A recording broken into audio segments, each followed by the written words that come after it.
segundo a ordem de Melquisedeque. Amém. 1 Pedro 2,9. Vós, porém, sois raça eleita, sacerdócio real, nação santa, povo de propriedade exclusiva de Deus, a fim de proclamardes as virtudes daquele que vos chamou das trevas para a sua maravilhosa luz. E para terminar, Apocalipse 5, 9 e 10. Apocalipse 5, 9 e 10. Amém? E entoavam novo cântico, dizendo: digno és de tomar o livro e de abrir-lhes o selo, porque foste morto, e com o teu sangue compraste para Deus os que procedem de toda tribo, língua, povo e nação. E para o nosso Deus os constituíste reino e sacerdotes, e reinarão sobre a terra. Senhor Jesus. Alguém aqui ainda não tinha ouvido falar que Cristo é o sacerdote eterno pela ordem de Melquisedeque?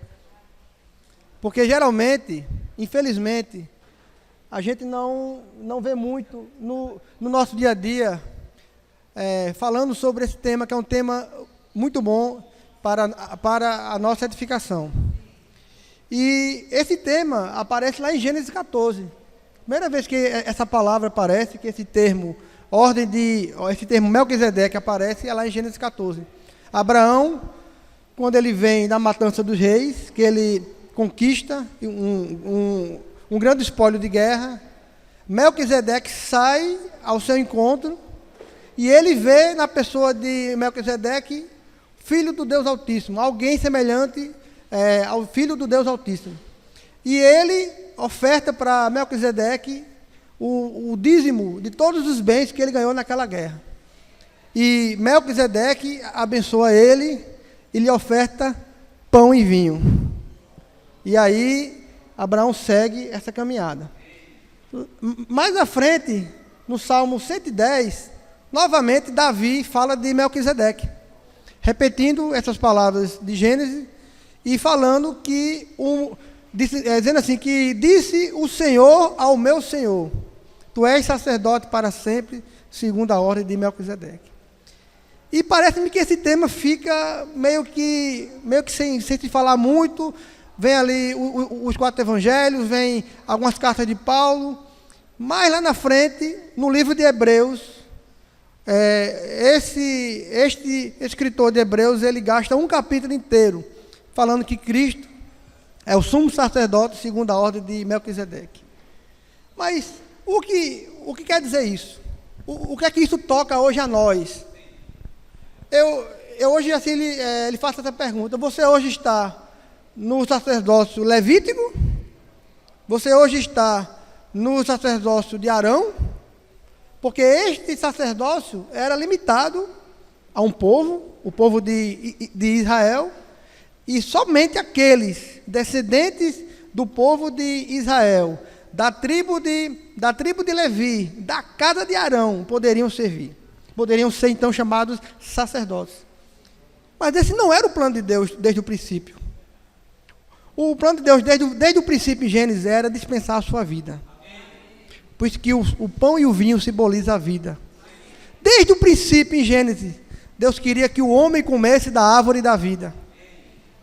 A queda do homem, que foi algo pontual, Deus então traçou um plano, vamos chamar de plano B, para que o homem pudesse ser então resgatado, para após ele ser resgatado, ele voltasse para a esfera da vida e ele pudesse então desfrutar desse sacerdócio eterno que é pela ordem de Melquisedeque. Então essa ordem de Melquisedeque, quando você ouvir ordem de Melquisedeque, entenda: vida. Porque aquilo que ele trouxe foi pão e vinho. E interessante que esse sacerdócio do nosso Senhor hoje, ele hoje atua em nós, ele hoje atua na terra pela ordem de Melquisedeque. Cristo hoje é o nosso sumo sacerdote pela ordem de Melquisedeque. Por que isso? Porque ele alcança a todas as pessoas. Havia uma ideia entre o povo de Israel que Deus viria apenas para eles, que Deus apenas iria salvar aquele povo. Por isso que eles tinham tanta dificuldade no Novo Testamento em reconhecer Jesus, e muitas coisas que ele fazia, eles não conseguiam ali reconhecer, porque ele dava ali a entender que ele não estava seguindo a ordem de Levi. Mas, na verdade, ele estava ali cumprindo os dois ministérios. Primeiro, morrendo pelos nossos pecados, sendo o preço pago para a nossa salvação. Ele cumpriu a ordem de Levi. Ele cumpriu o sacerdote segundo a ordem de Levi. E quando ele morre na cruz, que ele diz, está consumado, ali ele consumou o sacerdócio na casa de Levi, da tribo de Levi, da casa de Arão. Quando ele morre e ele ressuscita, ele se torna o Espírito que dá vida. Esse Espírito que dá vida é o Deus eterno, que havia muito antes de haver mundo. Esse Deus eterno que criou o homem para ser o seu complemento. Você foi criado para Deus, para ser o seu complemento. Você foi feito para Deus, para receber a sua vida. Você não foi feito para cair e pecar. Você foi feito para receber a vida de Deus. Quando ele ressuscita dos mortos, ele se torna o Espírito que dá vida. E aí começa então o sacerdócio de Cristo pela ordem de Melquisedeque na terra. Começa aí então o seu agir, a sua forma de alcançar as pessoas agora como Espírito que dá vida. E esse texto que nós lemos aqui no livro de Apocalipse fala bem disso. E pelo nosso Deus os constituísse reino e sacerdote para sempre. Mas veja bem, a Bíblia termina no livro aqui de Apocalipse falando que digno, e entoava um novo canto dizendo, digno és de tomar o livro e de abrir-lhe os selos, porque foste morto. O Senhor foi morto. Ele cumpriu a ordem de Levi. Ele cumpriu o sacerdócio terreno. Ele se fez um homem para poder ser morto. Foste morto. E com o teu sangue compraste para Deus os que procedem de toda tribo, língua, povo e nação. E para o nosso Deus. Agora é quando ele agora ressuscita. E para o nosso Deus os constituíste reino e sacerdote, e reinarão sobre a terra. Eles agora vão reinar com a vida de Cristo, a vida dentro deles. Nós agora somos, irmãos, um reino de sacerdócio. Nós não somos sacerdotes pela tribo de Levi. Nós somos sacerdotes pela ordem de Melquisedeque, segundo o qual tem um Cristo ressurreto. Amém? Então, a vontade de Deus era ganhar todo o homem, a humanidade. Então, a queda do homem, a vinda do Filho de Deus como homem, foi para cumprir um preceito de agora pagar o preço agora do pecado e agora dar novas condições desse homem agora chegar a Deus. Mas isso era algo pontual. Esse sacerdócio tinha um dia e uma hora para terminar. Esse sacerdócio de Levi, ele era apenas para pagar o nosso preço, mas ele não era eterno. Paulo, quando a carta aqui aos Hebreus fala de que se há um novo sacerdócio, implica que aquele velho ali caducou. Porque não teria para que ter um novo sacerdócio se aquele fosse então eficaz. Mas ele era então ali limitado. Ele era então ali por um pouco tempo. Quando o Senhor morreu, cumpriu. Agora inicia um novo sacerdócio. Agora, por que nós temos que então compreender isso? Por que nós agora precisamos compreender em qual sacerdócio nós estamos? Porque nós somos sacerdotes. O que faz um sacerdote? O que é que ele faz hoje? Então, o que é que ele faz? Levava os homens a Deus e trazia Deus aos homens. Isso. Vocês hoje nós hoje somos sacerdócio real. Sacerdotes e reis, porque nós somos sacerdócio real. Hoje nós fazemos o quê? Levamos pessoas a Deus e trazemos Deus às pessoas. Por isso que é muito importante compreender aonde nós estamos. Quem é o nosso sumo sacerdote? O que é que ele faz em nós quando ele leva pessoas a Deus? Ele traz Deus as pessoas. Porque no Velho Testamento, pela ordem de Levi, haviam várias e várias restrições. Por exemplo, um gentil não podia entrar na casa de um judeu. Ele nem falava com ele. Ele não poderia ir ao templo. Teria todo um certo assim ritual. Pedro mesmo, quando ele vai na casa de Cornélio, lá em Atos 10, ele vai porque o próprio Espírito falou, olha, vá e não duvide. Vá porque eu quero falar a esse povo. Mas ele mesmo não queria ir. Precisou ele ter uma visão de um lençol descendo, com todos os répteis, os quádrupes, e aquela voz dizendo, mata e come. Ele fala, não, Senhor, de maneira nenhuma, eu jamais comi coisa impura, imunda. Olha só a ideia dele, segundo a ordem antiga, e que ele não iria então contaminar-se com nada. E muitas vezes, irmão, nós podemos ter essa visão. O Senhor falar para nós, prega ali para aquela pessoa, receba essa pessoa. Não, Senhor, de maneira alguma. É prostituta. Esse cara ali é um marginal. Não, de maneira, jamais passou perto de mim coisa comum, impura. Mas ele, quando tem a visão, ele entende que Deus não faz acepção de pessoas.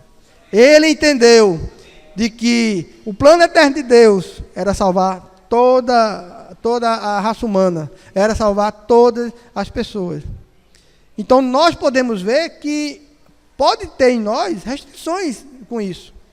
A gente pode muitas vezes estar entendendo que nós somos melhores, ou Deus apenas olhou para nós, ou que se Deus fala algo ali com aquela pessoa, não pode ser porque ela não está aqui com a gente, ou Deus não pode usar. Segundo a lei. Não. Tem que vir ao templo. Jamais aquela pessoa vai ser salva lá onde ela está. Vocês sabem como eu fui salvo? Eu vou falar para vocês rapidinho aqui. Eu tinha 16 anos de idade. Eu não queria nada com Cristo. Nada. Minha mãe dizia assim, vamos à igreja? Vou nada, não quero nada. Eu quero ir para a praia pegar onda, que é melhor. O negócio de igreja para mim não dá certo, não. Mas teve uma noite que só estava eu e ela em casa. E naquela época, isso foi em 1989, não tinha celular e etc. E nós não tínhamos em casa um telefone que pudéssemos ligar. E ela passou mal. E ela passou muito mal. E só estava eu e ela em casa. Não tinha mais ninguém, não tinha um carro para sair, não tinha nada. E ela me chama e disse, olha, meu filho, se eu falecer agora, saiba que eu lhe amei muito e eu fiz tudo aquilo que eu pude por sua vida. E puf, desmaiou. Aí eu olhei, um telefone não tem, um carro não tem. Eu vou fazer o quê? Então, ali naquela hora, eu fiquei de joelhos e orei e disse, Deus, se você existir, salve a vida da minha mãe. Se você salvar, entre na minha vida e seja o meu Deus. Irmãos, no outro dia de manhã, quando eu acordei, não era mais a mesma coisa. O coração não era mais o mesmo. O ardor no coração era imenso. Eu queria agora ler agora a Bíblia. Eu queria agora estar perto agora dos cristãos. Eu queria ir agora à igreja.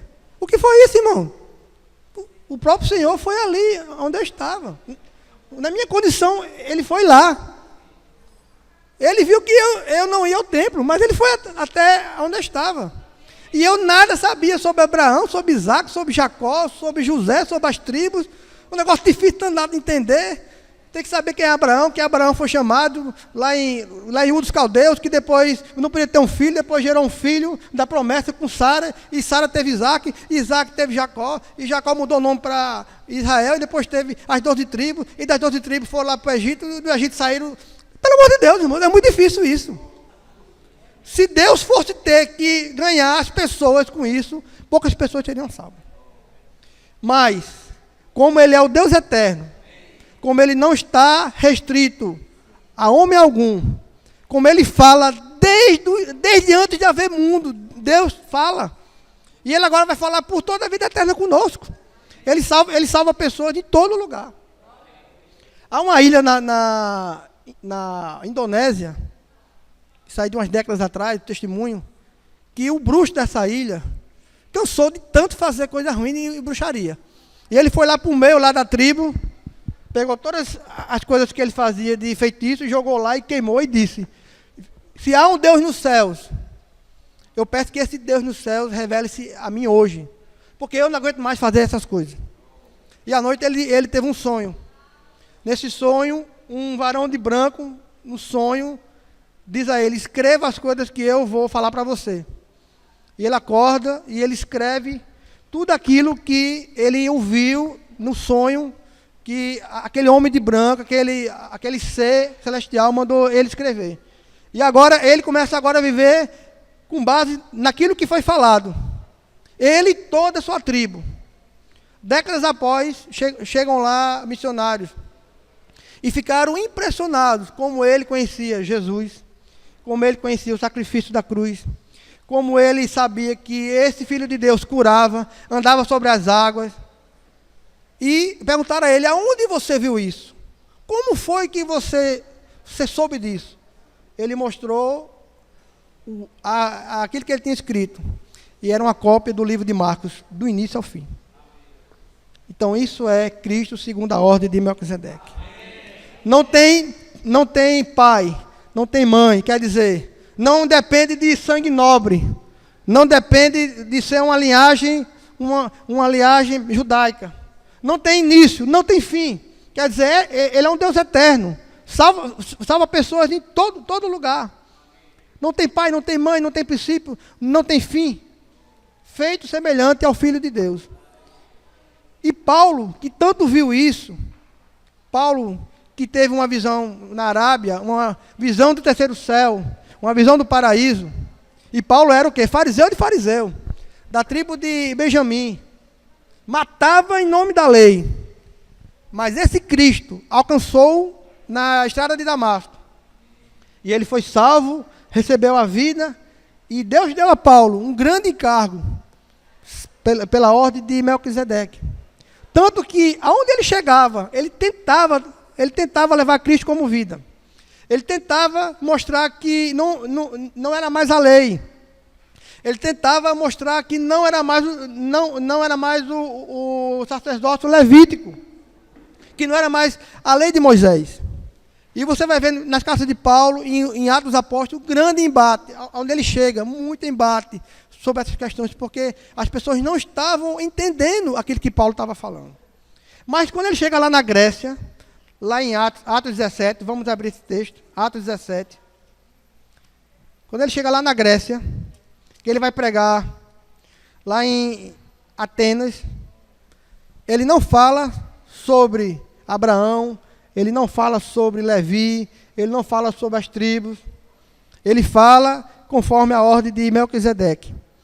Versículo 23, fala assim, vou ler aqui, Atos 17, 23.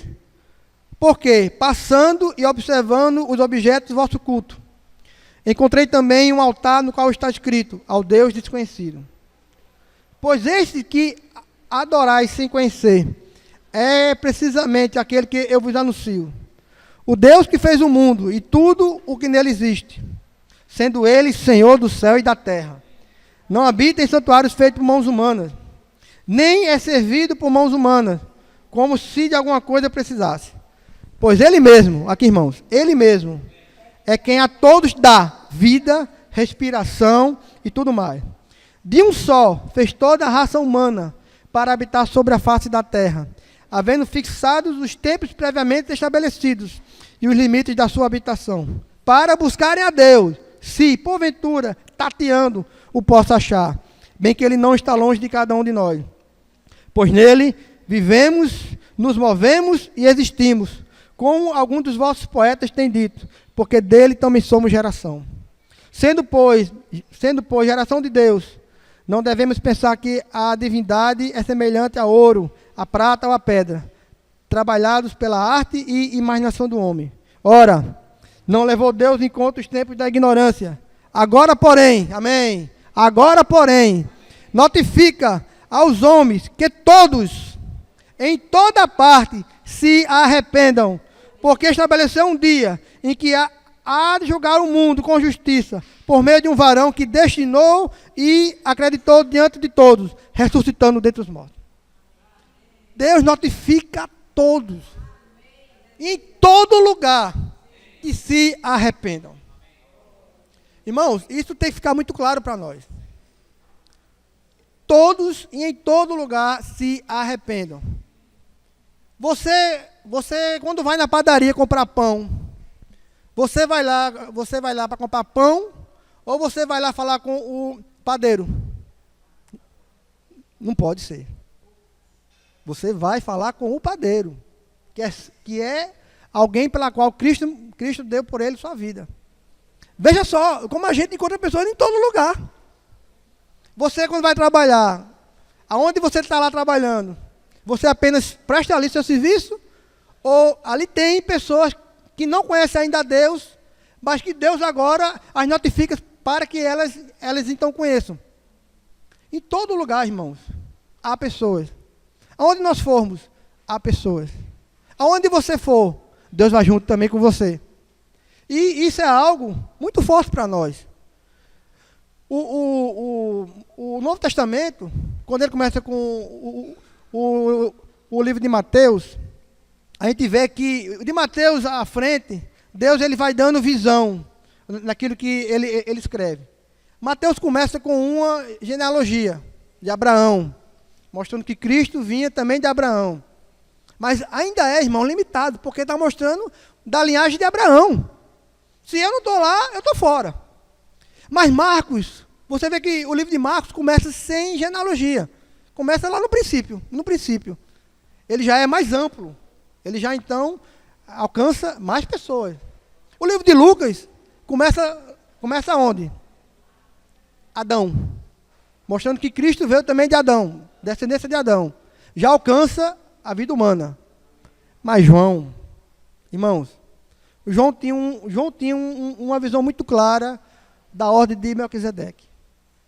João, quando começa, ele diz assim: no princípio era o Verbo, e o Verbo estava com Deus, e o Verbo era Deus. Todas as coisas foram feitas por meio dele. Nele estava a vida, e a vida era a luz dos homens.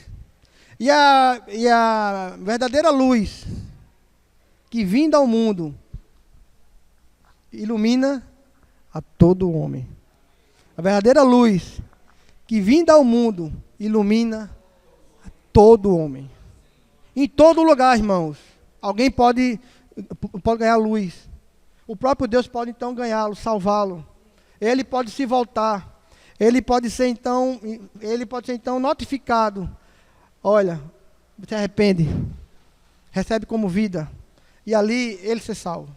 E João vai falando mais. João está o tempo todo nessa ordem. Aí ele diz: ele veio para o que era seu. Quem eram esses que eram seus? Os judeus. E os seus não receberam. Mas a todos quanto o receberam, deu-lhes o poder de serem feitos o quê? Filhos de Deus. A todos. O judeu não quis. Mas esse plano era para todos. Para todos. Tribo, povo, raça, língua, nação. Nós não podemos limitar aquilo que Deus está fazendo hoje na terra. A todos.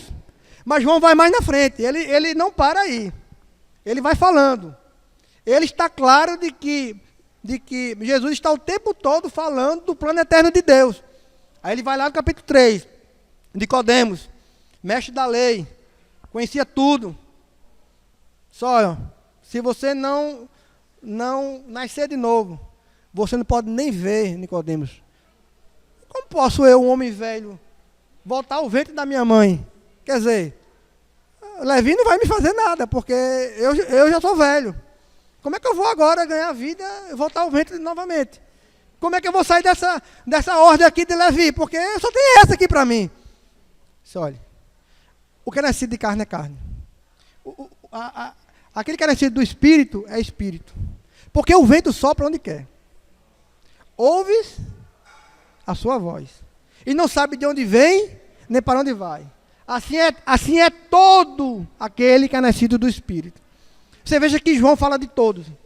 A verdadeira luz que vinda ao mundo, dá luz a todo homem. Todos quanto o receberam. E o vento sopra onde quer, e todo aquele que ouve é nascido de novo. João está claro de que o plano de Deus não era mais apenas com o povo dele, agora era para toda a terra. E Jesus está o tempo inteiro tentando mostrar isso para os discípulos.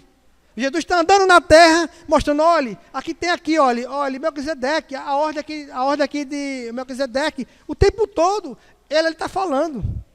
E era assim, muito difícil das pessoas compreenderem, porque elas estavam ainda na ordem de Levi.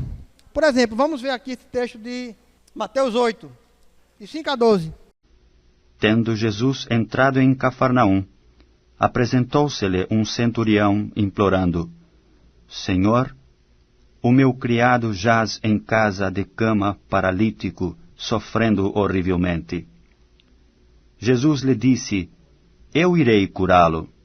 Mas o centurião respondeu: Senhor, não sou digno de que entres em minha casa, mas apenas manda com uma palavra, e o meu rapaz será curado. Pois também eu sou homem sujeito à autoridade. Tenho soldados às minhas ordens, e digo a este: vai, e ele vai, e ao outro: vem, e ele vem, e ao meu servo: faze isto, e ele o faz. Ouvindo isto, admirou-se Jesus, e disse aos que o seguiam: Em verdade vos afirmo que nem mesmo em Israel achei fé como esta. Digo-vos que muitos virão do Oriente e do Ocidente, e tomarão lugares à mesa com Abraão, Isaque e Jacó no reino dos céus. Ao passo que os filhos do reino serão lançados para fora, nas trevas, ali haverá choro e ranger de dentes. Então disse Jesus ao centurião: Vai-te, e seja feita conforme a tua fé. E naquela mesma hora o servo foi curado. Irmãos, como a gente passa assim ao largo desse texto, ele disse: nem mesmo em todo o Israel achei uma fé como essa. Por que ele viu esse homem e ficou assim, admirado com essa fé? Primeiro, porque ele disse: basta uma palavra. Olha, Senhor, eu não sou digno que tu entres na minha casa. Ele está falando assim: Senhor, tu és o Deus eterno. Não precisa ir lá. Você não precisa estar lá. Naquela época que todo mundo tinha que ir ao templo. Se não fosse ao templo, não falava com Deus. Senhor, não precisa você ir lá não. Você manda uma palavra. Você é o Deus eterno. Chamou ele logo aqui de Senhor. Mande uma palavra, porque eu também sou homem sujeito à autoridade. E digo, vai, e vem, ele vem. Puxa, irmão. Às vezes a gente se mostra com coisas tão difíceis. Ah, meu marido é difícil demais. Ah, meu filho dá muito trabalho. Só Deus. E a gente quer trazer para cá, puxando a força. Ah, minha mulher, misericórdia. A gente precisa conhecer Jesus segundo a ordem de Melquisedeque. Uma palavra. E ele pode fazer. Uma palavra e ele vai. Uma palavra e ele salva. Uma palavra e ele ganha. É essa a visão que o Senhor quer nos dar hoje. Pedro e João passavam ali na porta do templo, anos e anos, e aquele homem lá paralítico, no templo pedindo esmola. Mas tem uma vez que ele passou e olhou, fitou nos olhos e viu que ele tinha fé para ser curado. Ele disse: olha, eu não tenho prata e não tenho ouro, mas aquele que eu tenho eu te dou. Em nome de Cristo Jesus, levanta. Uma palavra. Então nós precisamos ter esse coração. Senhor, o meu filho é difícil, o meu marido é difícil, a minha mulher pode ser difícil, o meu irmão é difícil, mas pela tua palavra, tu pode ir lá ganhá-lo. Pela tua palavra, tu pode ir lá então, Senhor, salvá-lo. Pela sua palavra, você pode ser essa luz que vindo ao mundo dá luz a todo homem. Pela sua palavra, você pode ser esse vento que sopra onde quer e ninguém ouve a voz, mas aquele que escuta nasce novamente. Nós precisamos ter, irmãos, esse coração. E não foi só apenas esse texto que Cristo estava dando ali menções que ele era da ordem de Melquisedeque. Há um texto aqui em Marcos 7 que eu vou ler, Marcos 7, 24, que é um texto também muito conhecido, da mulher Ciro-Fenícia. Levantando-se, partiu dali para as terras de Tiro e Sidom. Tendo entrado numa casa, queria que ninguém o soubesse. No entanto, não pôde ocultar-se. Porque uma mulher, cuja filhinha estava possessa de espírito imundo, tendo ouvido a respeito dele, veio e prostrou-se-lhes aos pés. Esta mulher era grega, de origem Ciro-Fenícia, e rogava-lhe que expelisse de sua filha o demônio. Mas Jesus disse-lhe: deixa primeiro que se fartem os filhos, porque não é bom tomar o pão dos filhos e lançá-lo aos cachorrinhos.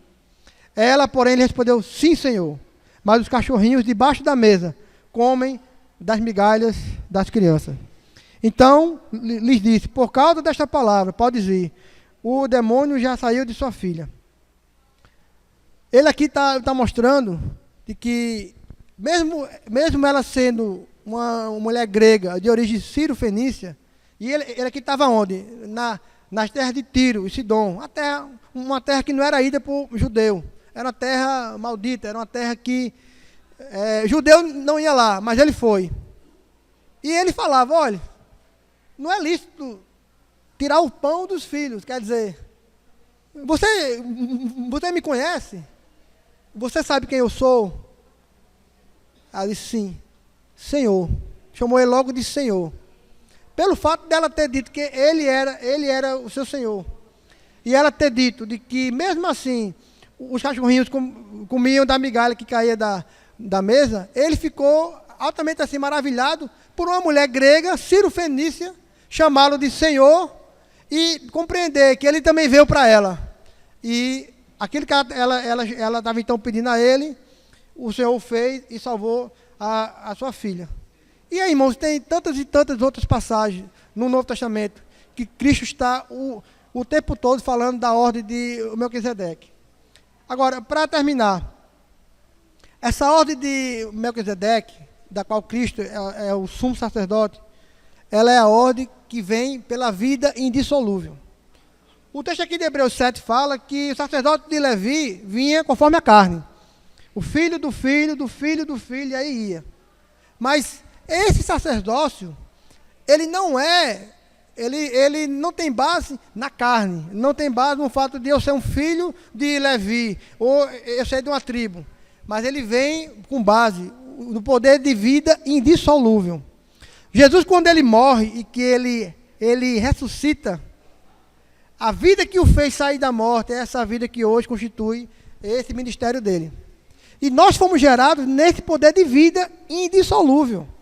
É a vida que está em você, é a vida que está em mim, que nos leva a dar vida a outro. A vida vem a mim, e eu agora levo essa vida a outro, que leva a vida a outro, que leva a vida a outro.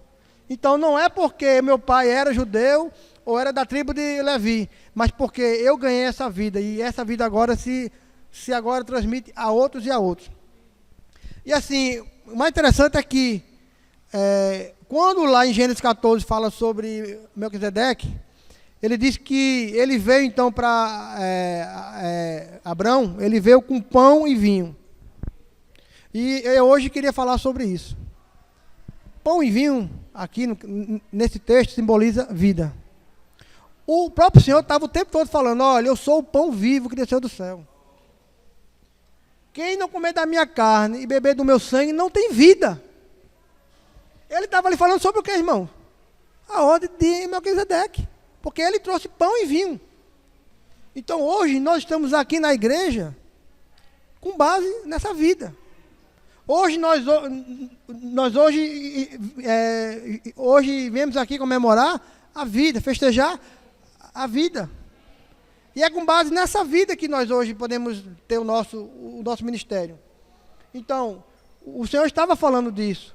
Ele estava mostrando de que quando ele chama ali os discípulos para a ceia, que ele fala que esse aqui é o meu corpo, que é dado por vós. Aqui é o cálice da nova aliança do meu sangue. Ele estava ali mostrando: olha, eu morri, cumpri a velha aliança, agora tem uma nova. Agora tem a vida de Deus que está aqui. Então que nós hoje, irmãos, assim, toda vez que nós viemos à mesa aqui do Senhor, possamos ver que nós estamos hoje insertos nessa vida. Nós hoje estamos dentro dessa vida. E nós hoje podemos viver como igreja, como também sacerdócio, pela vida indissolúvel. E não mais pela lei. Eu creio que entendo esta visão clara, que não é pela lei, que Deus pode fazer tantos e tantos por todos, que Deus pode agora alcançar a todos. Eu creio que nossa visão amplia. As pessoas que estão em nossa volta, aquelas pessoas que estão na rua, aquelas pessoas que estão do nosso lado, aquele irmão que nós estamos próximo a ele, vamos agora tratá-lo, vamos agora estar com ele, junto com ele, na vida do próprio Senhor, na ordem de Melquisedeque, e não na lei. A lei cumpriu, agora Cristo é vida para nós. Amém? Então que o Senhor possa nos dar graça. Amém.